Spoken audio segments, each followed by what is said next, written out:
Again, like I said, Fred, we're just winging this, but we are live. I probably shouldn't have did that either.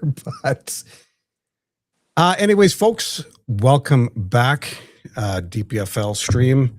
Got a little guest with me here tonight, but I just wanted to say season 15 is kicking off. We got a whole bunch of matches going. We probably already have a dozen in so far. But the reason why we are here is to have a little sit down with Mr. Freddy Krueger, everybody's nightmare. Fred, thank you for joining me. Hi, Alan. How are you?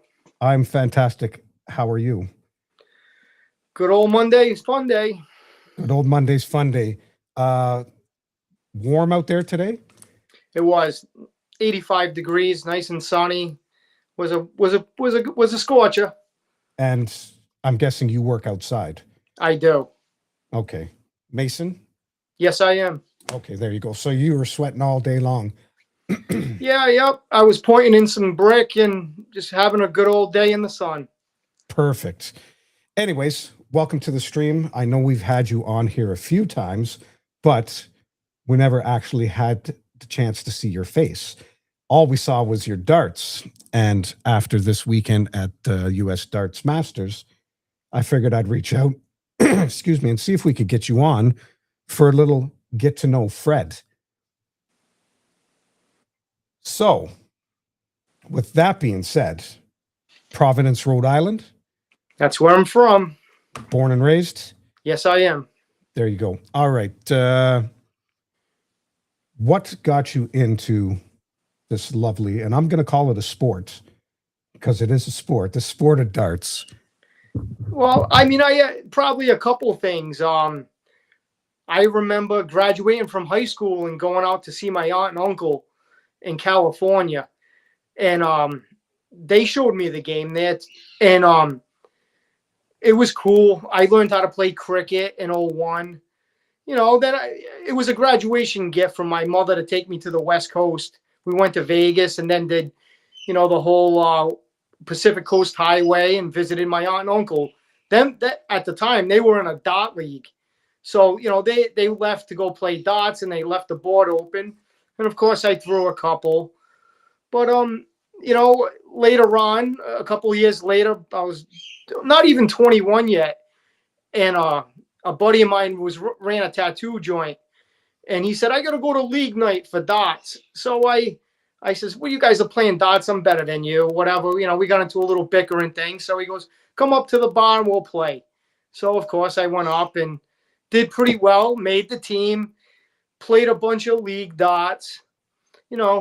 Fast forward a couple years later, I played in a couple seasons of league. Just had a good time with it. I seen a flyer on the wall, a challenge on the river in Lowell, Massachusetts. So I jumped in the car and drove out there, opened up when it was at a hotel, nothing to expect, opened up the doors, and there's 40 dot boards on stanchions and all that. Met some new people. It's actually funny because they had reached out to me some days ago about, I met Freddy Krueger, in 2002 at Challenge on the River. Because back then, you filled out your slip. I didn't even know how to fill the slip out. I put my name, my address, it was a different type of format. Dot Connect wasn't even around. So I got to play. They announced my name, Fred Krueger, over the intercom system. You're on board 16. So everybody's looking around. Oh, Freddy Krueger, what kind of joke is this? I said, yeah, whatever. I played. I think I made like a top 16 or a top 8 even. Got a couple bucks back. I said, oh, wow, this is cool. Is there any more of these around? I continued to play. Being from Providence, Boston's 45 minutes to an hour away. That's where all the action truly was. So I started hitting their local scene. People would see me play and they'd start talking to me. Hey, we need a guy for our dot team. We need this, we need that. Hooked up with a great set of guys. Played on their team a couple of seasons. Didn't really go too far. We kept getting smashed by a big team that Ray Carver was on, Pete Morrison, Dave Kelly. Got eventually they asked me to play with them. So I ended up on the power team, won many state championships, did my thing, started on the circuit for say the ADO circuit because you figured things out. I remember play my first ADO singles. I won in Savannah, Georgia, against Gary Mawson. Way back in maybe 2005 or six, Yep. right around there. Continuously played the circuit, made my way up pretty fast. I mean, I finished third in the country one year. Gave it some good pushes. There wasn't much with the ADO, for their trips. I tried my best and hit the brick wall for say every local tournament. I think I've won for say I've won the Sea Coast, I've won Port City, many titles in Connecticut. Just a bunch of everything. Everywhere I went, Nashville.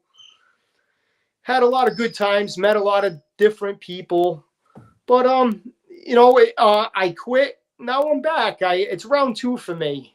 I explained that I was just farting around in the basement cleaning up, and my son seen the trophies. He says, "Dad, you're bringing me to hockey all the time.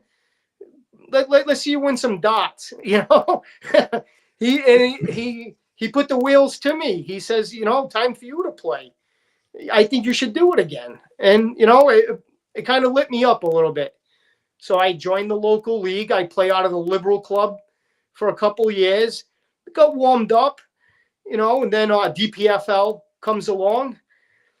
I joined that. Started off, Division 1. Actually, no, I started off in the Premier Division. Didn't make the playoffs that year for some reason. Next year, he says, well, I only have a 70 average on Dot Connect. I'll play the Division 1. So fortunately, I took that, lit the spark up continuously. And now I was invited to the Worcester Premier League, which is a nice streamed series of 8 men. We challenge each other every week. It's on YouTube all over the place. I did very well this year with that. Just trying to expose myself to the competitive play. And that's what I'm looking to do, because like Spellman says, iron sharpens iron. Yeah. We need you can't be playing people with 60 and 70 averages and expect to pump out 90s. It's very tough mentally, and it doesn't push you to go. That's why we're playing. That's why I'm playing again. Perfect. That league that you play in, is that the one with Steve Kokorian? Yes, it is. Yep. Steve Kokorian, Ron Sargent, Joe Ricard, Tommy Curtin. Yeah. And I know a few of those.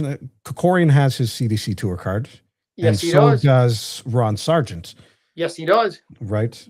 And that's where I first heard the Fred Krueger name. I was there in St. Catharines when you made that incredible run, but I never did get a chance to speak with you, at least not there. It probably wasn't until after that, when we did a couple of streams, that I actually got to talk with you and Savannah, and I can't remember who. Oh, I think it was Kevin Lane. It was a Kevin Lane that you played? Yeah, it was Kevin Lane. So that was the first stream.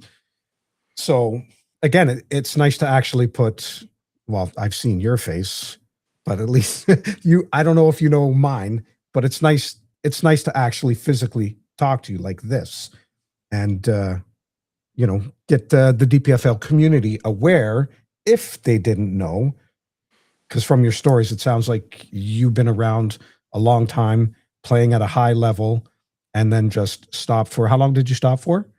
I'd say 12 years. 12 years. And then it seems like, at least from my perspective, you just came out of nowhere, but you didn't. I think maybe I did, or maybe I didn't. I mean, I know the game. I know what's expected. I have a high level of play, and I just want to showcase it. There's some great competition out there. There's many people that are still in the woodwork, just like me, that need to come out and play. So you started DPFL, if I saw correct, was it in season 10? I don't think so. Maybe it was season 11. Well, somewhere around there. So season 11, and you've been in it ever since, or was there a year there that you missed? Or I shouldn't say a year, a season. I think there was maybe one season I took off Okay. to just get my mind right again, knowing that I knew what could happen. I mean, there was some discrepancies in the rules. Yeah. And then I guess the big thing was, I guess it was Philadelphia, where you had your shot at the CDC tour card. No, no. My CDC tour card actually came from Portland, Maine. I went up there. I played Widmer, Scotty Kirshner's grandson, which was kind of funny because I remember Scott when I was playing 20 something years ago, the big cheese from Wisconsin. Yeah. Well, But beautiful. And okay, so now you have your CDC tour card, and okay, explain how this U.S. Master spot became available to you. well, I mean, I seen the CDC what they were offering. I knew it was. I'd known Anthony Eugenia since before the CDC. Yeah. So I knew what was going on with that organization. There was been a lot of greats playing that organization over the years. So I felt it was my time to compete and to make a run at something that's worth it. So I got the tour card. I decided to go to the first one in Niagara. I think I played okay. I beat some well-known shots there, just to get to get ahead. Yeah. And I mean, people know me. Still Bunce, they all know who I am. Maybe Spellman didn't know who I was, or Savada, but anybody that's been in darts for 20 something years knows who I am. Well, Larry knows what I can do. Gary Mawson, all the old timers, well, I wouldn't call us old. I mean, yeah, I guess old timers now. Well, and that takes me to a post that I read a little bit earlier. I'm pretty sure you're aware of that, from a gentleman by the name of Dax.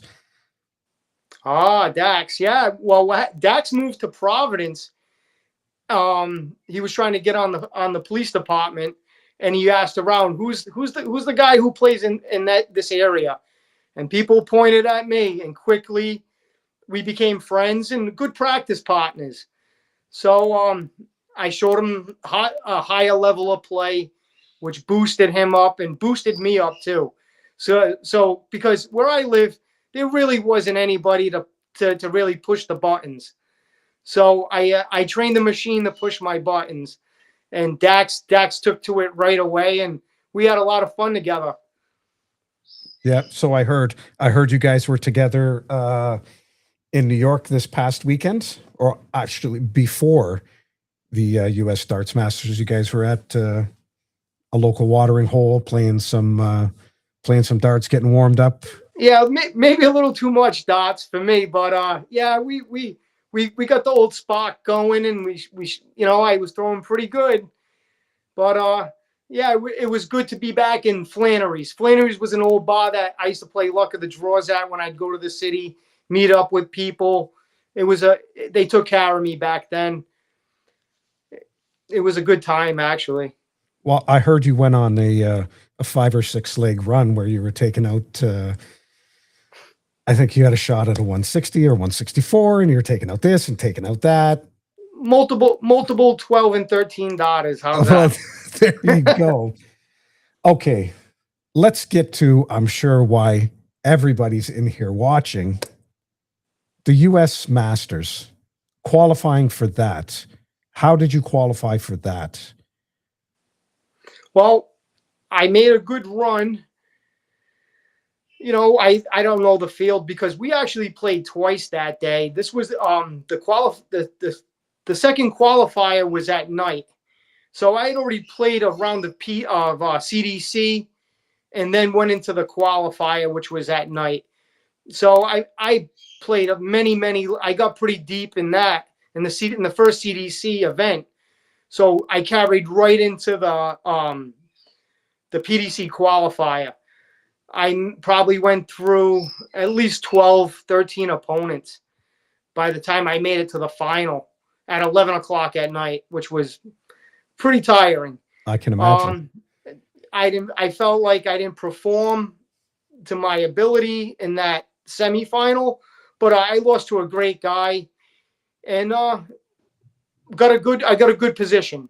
So then after that, I looked at it. Well, I knew that Philly was coming up, and I arrived in Philly, looked at the field, and said, "Wow, I have a real." I knew going in I had a good shot. If I get a quarterfinal, there wasn't many other people that were in that thing. I think Jeremiah Millar. That was who I was scared of, to tell you the truth, because I know he's a deep player. He's a very good player. I met him years ago too. So that's who I was really scared of. I guess for some reason Jeremiah didn't show up, so took a lot of relief off of me. Went to 3 or 4 rounds to make it to the quarters, and I think I got taken out by my good buddy Adam Savata, and that ended that. But I knew with the points and the way things looked, in the in-depth legs I had taken, that I may have this sealed. So, of course, I leave. Well, I'm waiting for some sort of confirmation. You go on the other side, you start talking to a couple people. They're like, "Freddie, you got it." And I wasn't, I was anticipating, but you got to wait. You got to wait for the confirmation. Yep. So I went back to the Airbnb, laid in bed, just waited. Phones ringing, people are calling. So the next morning, I walk in the venue, look around a little bit, make sure they see my face, and Peter says, "Fred, I need to talk to you." I knew right then and there was going to be some sort of discussion, and he stuck his hand out and congratulated me. And you can't ask for anything better, knowing that you're going to go play at Madison Square Garden in the biggest event in North America. Yep. Come on. Well, you don't know what to say. Your feelings are so crazy. So yeah, that was great. You got to go talk to Anthony, do another interview. I'm thinking about, wow, I'm proud of myself. I actually accomplished it. I had dreamed of it. And talking to a lot of people around here, they ask him why I came back. And I told them, I says, I want to hear the crowd roar behind my back. I'm not done until I hear that. Because I knew these opportunities are here now. These WDF events to get positions, the Continental Cup. I have another way to get in at the Ali Pally now. Savata just won his spot there. So if he wins the whole Continental Cup, it goes to seat number 2. That could be me. And there you go. I look forward to that. I'm making a run. Why not? You're hungry. Yeah. You're hungry. I like that. 2 stages for me would be beautiful. I like that. Okay, so now you've made it to Madison Square Gardens. Tell us what it's like when you get there and you have 8 of the best players in the world. And I don't know when the draw came out. I think it was Thursday morning the draw came out. No, we went to the meet and greet on Wednesday night and they pulled it there.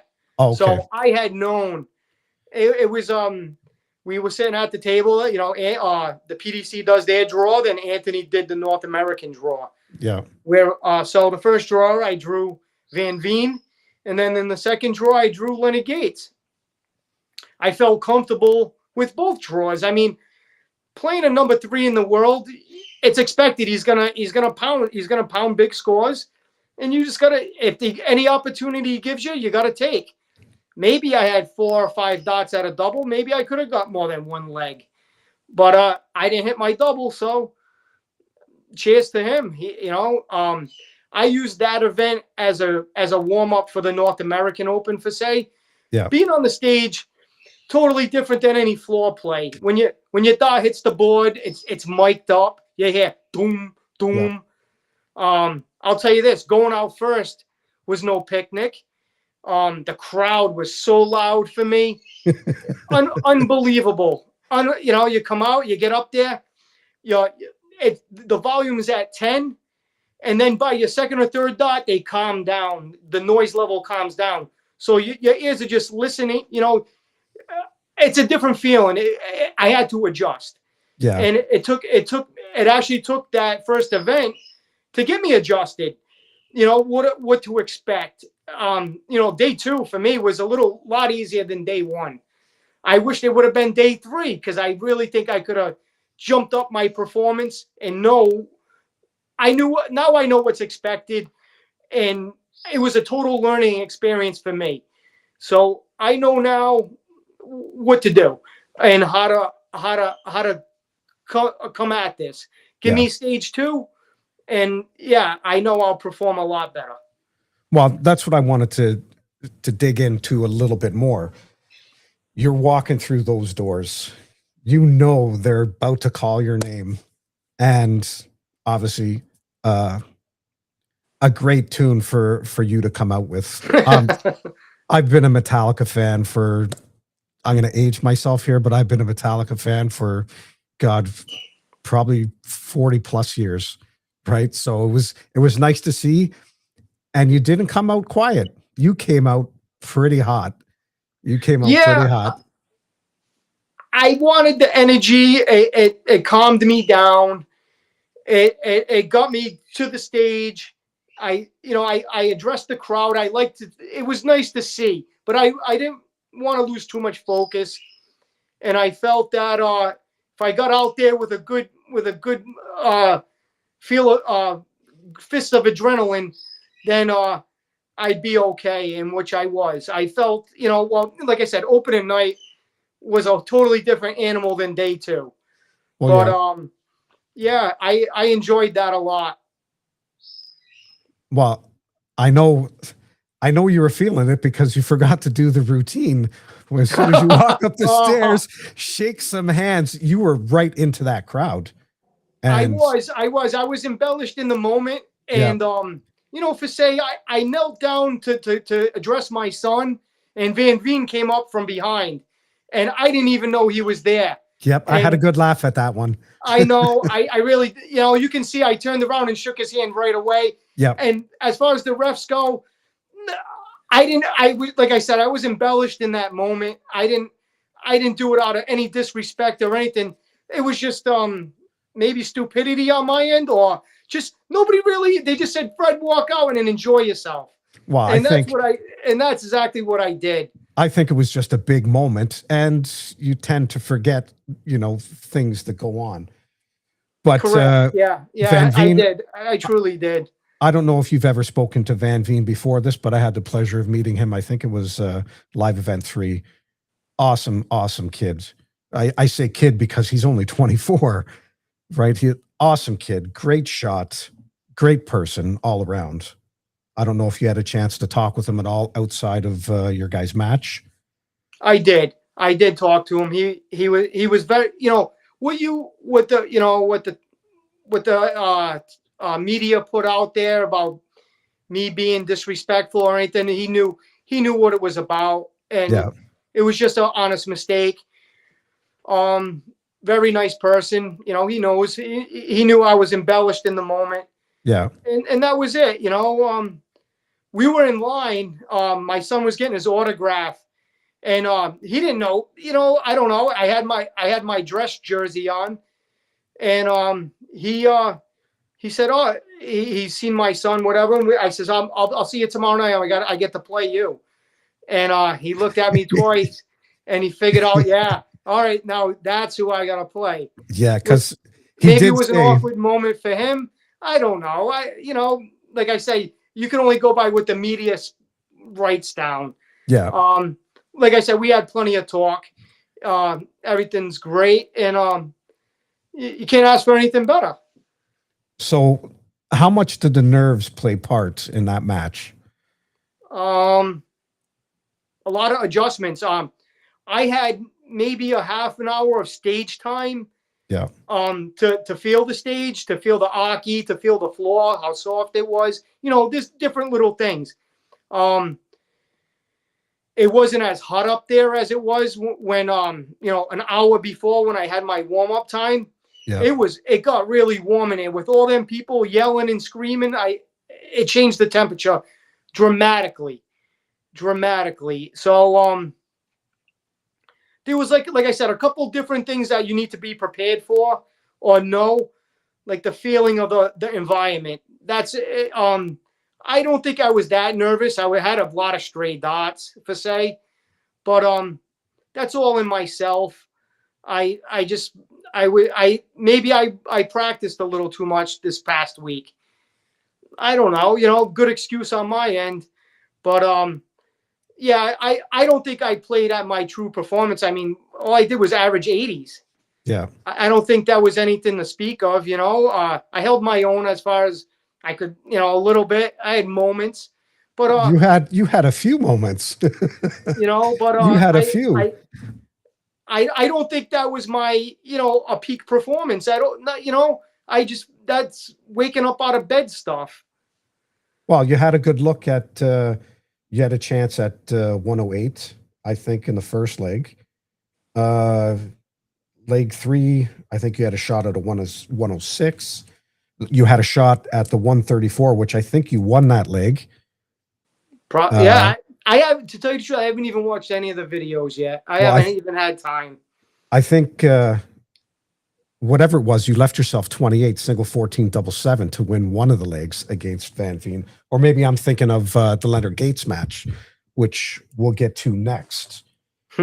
So going up against Leonard, I'm sure you're familiar with him. You guys must have crossed paths tournament to tournament, plus the CDC events and stuff like that. So pretty comfortable up on the stage for that. Yes, I was. I was fairly comfortable. Just like I said, I was probably fatigued from my practices during the week, and just I didn't really. I was prepared mentally, physically, no. That's been a challenge for itself coming back. Being dot worthy, dot strong is different than any workout you could ever do. Yeah. Your legs take a toll. Your throw takes a toll. Everything, you go 10 rounds, you throw a lot of dots that you normally don't do in league or at home in practicing. Yeah. So, there's a lot of things to be said and to make myself stronger to continue to perform, to compete. Well, which you did, I think. And I messaged you, I messaged Catherine. I said, you should be proud of what you did because you did a fantastic job up there. I was excited to watch it. Right. Thank you. Thank you. And I hope everyone else was just excited as I was. I didn't take anything to heart. I didn't think you did anything wrong with Van Veen. Again, you're just caught up in the moment. You're coming back into darts. You're at MSG in front of a record-setting crowd. And it's crazy there. I've only been there once, not as a player, but sitting behind that stage, it's insane. It's absolutely insane. And I think you showed what you have and what more you can bring. Because that match against Gates, again, you had a lot of looks at some tough outs, right? Even the next match against Jim Long, I know you guys went 5-5, but you were a wire away in that 144, right? Yeah, I had a good opportunity that I didn't capitalize on. I mean, Jim Long smacked me up with another 110. Yep. Hey, but again, I had one match dot and he had one match dot to win. And sitting on 73, I would have loved to have gotten an opportunity at that. But again, Jim, another PDC Tour card holder, been over there now for a year and a half, playing some good competition. Another great dart player. He is. He just came off a beautiful streak playing out. So, very seasoned veteran against a rookie. Well, I don't know if we'd call you a rookie, not with the stories that we've heard tonight. You've been around, I'm sure, like all of us. I took probably 20 years off of darts. I played when I was Yeah. 17, and I stopped when I was probably 23. Well, floor play is a lot different than stage play. Yeah. So I just a little more stressful. No, just like I said, the mic, the thump of the board. There was a couple little things that I didn't know how to expect the noise. You know what it was going to do to me. Yeah. You know, the big thump. Boom, boom. Yeah. Well, again, now you have a U.S. Darts Masters under your belt, a North American Championship. What do we see going forward for Mr. Kruger? Well, I qualified for Vegas for the WDF, so I'm going to take a little crack at that in July. The same following weekend is Indianapolis. Yes, So that's right. I'm probably going to take off or see what happens in Vegas, if I'm going to take my plane or cancel it. Well, it's another opportunity to get to another stage. Yeah. So we'll see what happens there. I know I want a shot at the Continental Cup. That's a big one coming up for me. I mean, we got some local events, you know, Which City Open. Yeah. I play in the Minuteman Dot League. We just won the state championship, Cape Dreams. Beautiful. There's a couple other, you know, little things. Minuteman State Championship singles is coming up. I also have my Worcester Premier League, which keeps me busy on Monday nights. Some nice streaming stuff. Yeah. You know, just farting around, I guess, you know, playing, trying to stay busy and keeping a good practice up. Hopefully there's some good competition coming around again. Well, we got a few questions here in the chat. Miss Pat Cummins, she wants to know if the Nightmare is playing season 15. I am. Yes, I am. Premier Division. What is that? 57 players in? I counted the other day. It could be close to 60. I might be wrong. We might be somewhere in the middle. But yeah, it's up like, I think John was saying, you know, 60, 70, 80% from what it was. So word's getting around. People are starting to finally realize that DPFL can actually help your game. I don't know if it's helped your game. I'm going to go out on a limb and say it's definitely steered you in the right direction, helping you practice with some great shots that we have in the Premier League, even Division 1. I enjoyed it. I really did. Playing at home is comfortable too, but I mean, a board's a board. I play the board truly, but online darts is great. I look forward to playing anybody, anytime. You know, let's play. It's great practice. I don't even call it. It's great competition. Yeah. Where else you're gonna play and have to throw a dot? You know, like let's play. There's great competition out there. Exactly. It just makes you better. And traveling, again, North America is huge.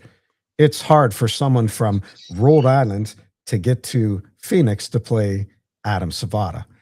Correct. Right? When you can just do something like this, and you guys could be playing within minutes, and it's not an easy match. You guys are both throwing your best darts that you can possibly throw. Where can you get that?